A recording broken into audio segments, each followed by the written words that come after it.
नमस्कारम, करें स्वीकार संजय पाल शोरान का। रीट प्री एग्ज़ाम को समर्पित हमारी कर्मवीरों ओल्ड क्वेश्चन सीरीज का यह वीडियो नंबर 3 है, अर्थात क्लास 3 यूनिट 2 में बुद्धि के सवालों को हम देखेंगे। हमारी यह वीडियो सीरीज इन बातों को समर्पित है कि आप पुराने सवालों का विश्लेषण कर पाएँ, सवालों में कीवर्ड को खोज पाएँ, विलोपन तकनीक का उपयोग करके आप सवाल को हल करना सीखें, कठिन प्रश्नों का सामना आप कर पाएँ और सबसे महत्वपूर्ण परीक्षा इस बात का परीक्षण है कि आपके दिमाग में जो संचित ज्ञान है उस ज्ञान से आप सटीक सही उत्तर कम समय में किस प्रकार से खोज पाते हैं। शुरुआत करते हैं। सवाल जो बुद्धि टॉपिक से यूनिट 2 में पूछे गए हैं, कौन सा व्यवहार भावात्मक बाधा को प्रदर्शित नहीं करता। सवाल में पूछा है भावनात्मक बाधा और प्रदर्शित नहीं करता। बाल अपराध, कमजोरों को डराने वाला और भगोड़ापन ये भावनात्मक बाधा को प्रदर्शित करता है, जबकि स्वलीनता जो है वो भावनात्मक बाधा को प्रदर्शित नहीं करता। आपको सवाल में इस बात को बहुत सजगता से पढ़ना है कि सवाल ये पूछा है कि नहीं करता है। कौन सी बुद्धि परीक्षण के लिए उपयोग करने की सावधानी नहीं है। आपके पाठ्यक्रम में बौद्धिक परीक्षण बुद्धि परीक्षण है और बुद्धि परीक्षण का उपयोग करते समय आपको डू और डू नॉट, अर्थात क्या करना चाहिए क्या नहीं करना चाहिए, इसकी जानकारी होनी चाहिए। और यही सवाल पूछ रहा है कि सावधानी नहीं है। बुद्धि का व्यक्तिगत आकलन परीक्षक और छात्र के बीच एक संरचित बातचीत है, ये महत्वपूर्ण नहीं है बौद्धिक परीक्षण का उपयोग करने में। जबकि बाकी जो 3 विकल्प हैं वो महत्वपूर्ण हैं। आईक्यू स्कोर के आधार पर अनुचित रूढ़िवादी और छात्रों के बारे में नकारात्मक उम्मीदों से बचना बहुत महत्वपूर्ण है। कक्षा में विद्यार्थियों का आईक्यू स्कोर जो है किसी का हो सकता है ज़्यादा हो, किसी का हो सकता है कम हो, तो आप आईक्यू के आधार पर अनुचित रूढ़िवादी नकारात्मक उम्मीद जो है उनसे बचना चाहिए कि ये विद्यार्थी बहुत होशियार है, ये विद्यार्थी बहुत डल है, बहुत कमज़ोर है, इसका कुछ नहीं हो सकता, ये तो आइंस्टीन बनेगा। कहने का मतलब ये है कि छात्रों के बारे में अनुचित जो उचित नहीं है, रूढ़िवादी अर्थात परंपरागत दकियानुसी और नकारात्मक अर्थात जो बातें उस विद्यार्थी के आईक्यू के कारण उसके लिए परेशानी पैदा कर सकती हैं, उनसे बचना चाहिए। बौद्धिक परीक्षण के उपयोग में ये सावधानी है। क्षमता की मुख्य या एकमात्र विशेषताओं के रूप में आईक्यू परीक्षणों का उपयोग न करना। सही है कि क्षमताएं अनंत हैं, क्षमताएं विविध हैं, अलग अलग टाइप की हैं, तो क्षमता की मुख्य या एकमात्र विशेषताओं के रूप में आईक्यू परीक्षणों का उपयोग नहीं करना। आपने आईक्यू परीक्षण किया और आपको ये ध्यान में आया कि इस विद्यार्थी का आईक्यू ये है, तो आईक्यू के आधार पर आप किसी विद्यार्थी की एकमात्र क्षमता मान लें कि साहब इसका आईक्यू बहुत अच्छा है तो ये बहुत अच्छा परफॉर्म करेगा, इससे बचना चाहिए। क्योंकि आईक्यू का अपना महत्व है और क्षमताएं जैसे मैंने कहा विविध प्रकार की होती हैं, विविध क्षेत्रों की होती हैं और इनके लेवल भी अलग अलग होते हैं। एक समग्र आईक्यू स्कोर की सार्थकता की व्याख्या में सावधान रहना, यहाँ भी गौर करने वाली बात है। जब आप केवल किसी के व्यक्तित्व का निर्धारण, किसी की बुद्धि का निर्धारण आप आईक्यू को करते हैं, तो उसके अलावा भी व्यक्तित्व के बहुत सारे आयाम हैं।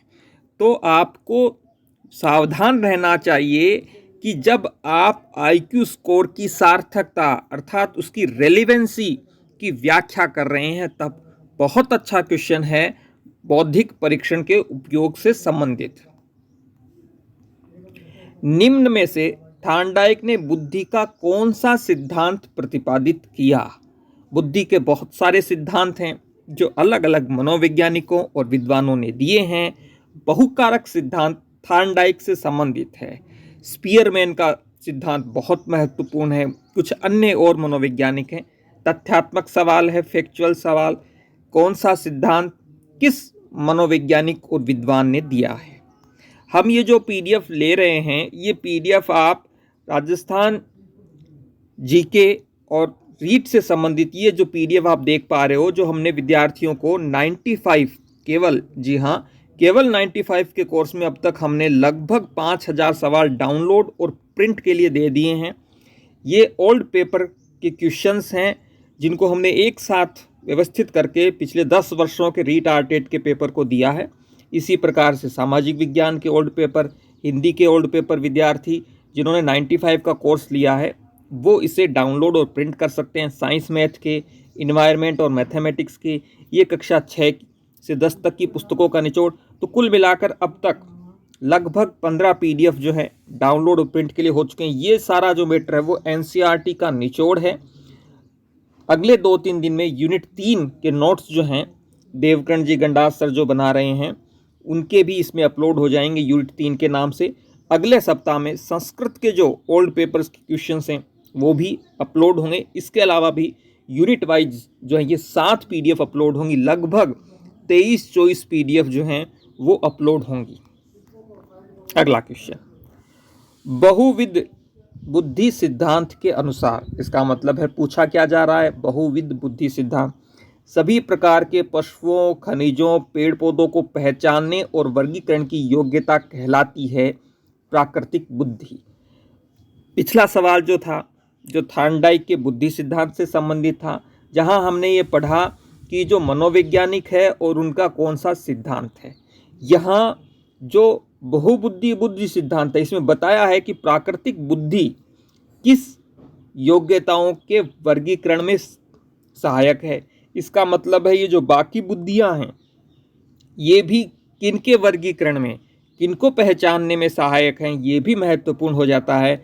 इसका मतलब है कि आपको किस मनोवैज्ञानिक ने कौन सा बुद्धि सिद्धांत दिया ये महत्वपूर्ण है। उस बुद्धि सिद्धांत में जो बुद्धि बताई गई है उस बुद्धि का उपयोग क्या है, वो किन चीज़ों को पहचानने में, वर्गीकरण करने में आपका सहयोग देती है, ये भी आपको अच्छे से समझना चाहिए। अंतरवैयक्तिक बुद्धि बहुत महत्वपूर्ण सवाल है। इंटरपर्सनल, गौर करें, एक तो होती है इंट्रा, एक होते है इंटरपर्सनल इंटेलिजेंस को प्रदर्शित करने वाला व्यवहार है। मिलते जुलते संवेगों यथा उदासी पछतावा में भेद कर पाना, ये अंतरवैयक्तिक है, इंटरपर्सनल।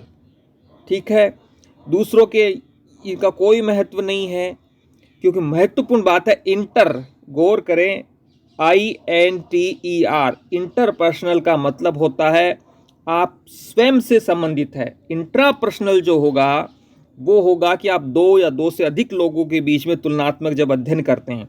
इंटरपर्सनल अंतरवैयक्तिक अर्थात आपके स्वयं की बात हो रही है, आपके स्वयं की हो रही है तो आप अपने उदासी में, पछतावे में जो मिलते जुलते संवेग हैं उनके बीच अंतर कर पाएं। कौन सा व्यू रचना या अभिप्रेत लैंगिक अंतरों को मद्देनजर रखते लैंगिक समता की भावना के विपरीत है। NCF 2005 जब हम पढ़ते हैं तो उसमें स्पष्ट उल्लेख है कि लैंगिक जागरूकता का विकास विद्यार्थियों में किया जाए। अब यहाँ पूछा है लैंगिक समता की भावना के विपरीत है।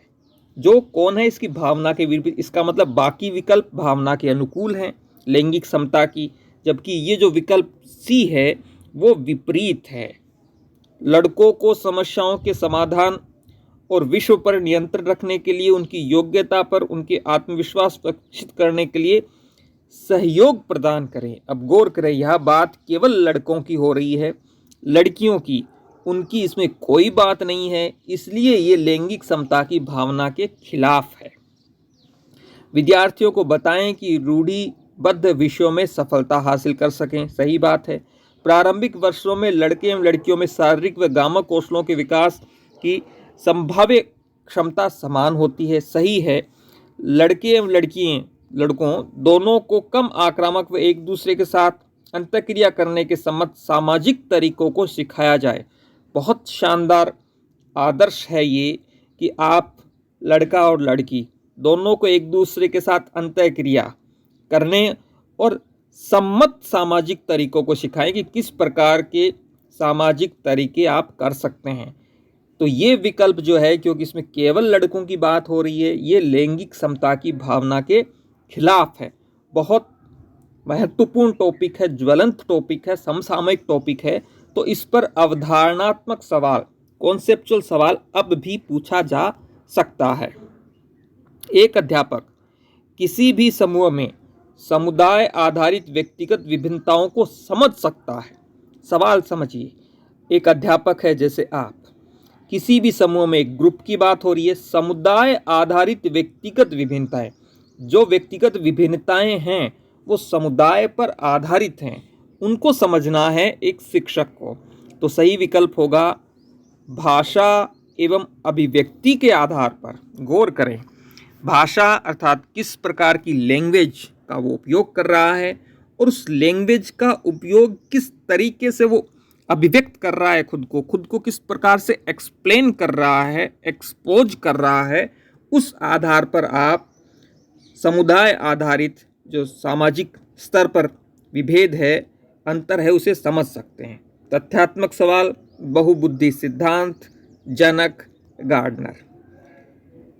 सूचना प्रक्रम सिद्धांत, इंफॉर्मेशन प्रोसेसिंग थ्योरीज, बुद्धि को विभिन्न आधारभूत कौशलों में विभक्त करने के लिए जाने जाते हैं। अब यहाँ सवाल स्वयं बता रहा है कि सूचना प्रक्रम सिद्धांत बुद्धि के विभिन्न आधारभूत कौशलों में विभक्त करता है, जिसे लोग सूचना प्राप्त करने, प्रक्रमण करने तथा तर्क देकर समस्या समाधान करने के लिए उपयोग करते हैं। इस तरह के सिद्धांत का प्रतिपादन करने हेतु श्रेष्ठ किसे माना जाता है? Robert Sternberg. अब गौर करिए, रॉबर्ट स्टर्नबर्ग ने जो बुद्धि का सिद्धांत दिया है वो सूचना प्रक्रम सिद्धांत के लिए महत्वपूर्ण है। आईक्यू स्तर में सीधा सा सवाल पूछा है, शिक्षणीय वर्ग को चुने, अर्थात किन्हें पढ़ाया जा सकता है। दो विकल्प सही थे, माध्यमिक शिक्षा बोर्ड ने माने 50 से 70 जिसका आईक्यू है, 70 से 90 जिसका आईक्यू है, वो शिक्षणीय वर्ग है, अर्थात उन्हें पढ़ाया जा सकता है, इनको पढ़ाया नहीं जा सकता। पूर्णम की कालानुक्रमिक उम्र तथा मानसिक उम्र 9 साल है, तो उसकी बुद्धि लब्धि का वर्ग होगा। अब यहाँ दो बातें आपसे पूछी हैं। कालानुक्रमिक उम्र का मतलब है आपकी डेट ऑफ बर्थ से लेकर आज तक आपकी कितनी उम्र है। मानसिक उम्र का मतलब है कि आप अपनी उम्र के अनुसार कम या अधिक क्षमता का उपयोग करते हैं। अब बुद्धि लब्धि का वर्ग पूछा है, आपकी 9 ही तो कालानुक्रमिक उम्र है और 9 ही आपकी मानसिक उम्र है, तो आपका आईक्यू हो गया 100, और जो 100 आईक्यू है वो औसत में आता है, क्योंकि हमने पढ़ा है 90 से लेकर 110 के बीच सामान्यतः जिनका आईक्यू होता है वो औसत होता है। अब इसी सवाल को भविष्य में घुमाकर पूछ ये लिया जाए कि किसी की मानसिक उम्र जो है वो तो 9 साल है, लेकिन उसकी कालानुक्रमिक उम्र जो है वो 6 साल है, तो ये किस आईक्यू वर्ग में आएगा? तो सबसे पहले आपको इसका आईक्यू निकालना होगा, और आईक्यू निकालने के बाद आपको देखना होगा कि वो औसत में है। आप कमेंट करके बताएं। यदि किसी विद्यार्थी की कालानुक्रमिक उम्र 6 वर्ष है, मानसिक उम्र 9 वर्ष है, तो आप उसे किस बुद्धि वर्ग में रखेंगे, और ये भी बताएं कि उसका आईक्यू कितना है।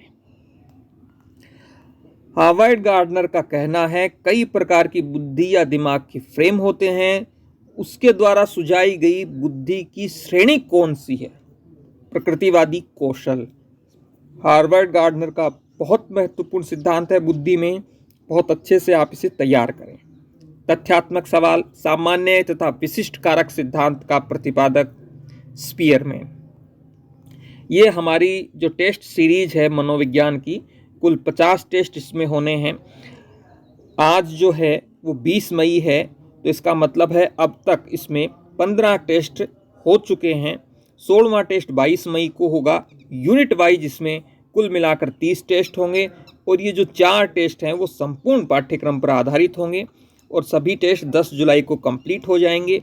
और इससे पहले जून के लास्ट वीक में हम इन टेस्ट पेपर्स की PDF आपको डाउनलोड और प्रिंट के लिए दे पाएंगे, जिससे कि आप बेहतर रिवीजन कर पाएँ। प्रायः बालकों की बुद्धि का मापन किया जाता है, जो बालक हैं, अवाचिक समूह बुद्धि परीक्षणों द्वारा। यहाँ आपसे पूछा है कि बुद्धि परीक्षण हो रहा है, बालकों का हो रहा है, और प्रायः किस प्रकार का बुद्धि परीक्षण होता है। निम्न में से कौन बुद्धि परीक्षण के दुरुपयोग का संकेत देता है? आपने बुद्धि परीक्षण किया और बुद्धि परीक्षण के बाद में उसका मिस यूज हो रहा है, दुरुपयोग हो रहा है। बुद्धि लब्धि का लेबल लगाकर बालकों पर अध्यापक अपनी अकुशलता को छिपाते हैं। आपने बुद्धि परीक्षण किया, किसी विद्यार्थी का IQ 70 आया, तो आप ये कह रहे हो कि साहब मेरी इसमें कोई गलती नहीं है, इसका तो IQ ही बहुत कम है, इसलिए मैं इसको क्या पढ़ाऊँ, क्या समझाऊँ। तो अध्यापक जो है अपनी अकुशलता, अपनी कमियों को छिपाता है बालकों पर बुद्धि लब्धि का लेबल लगाकर।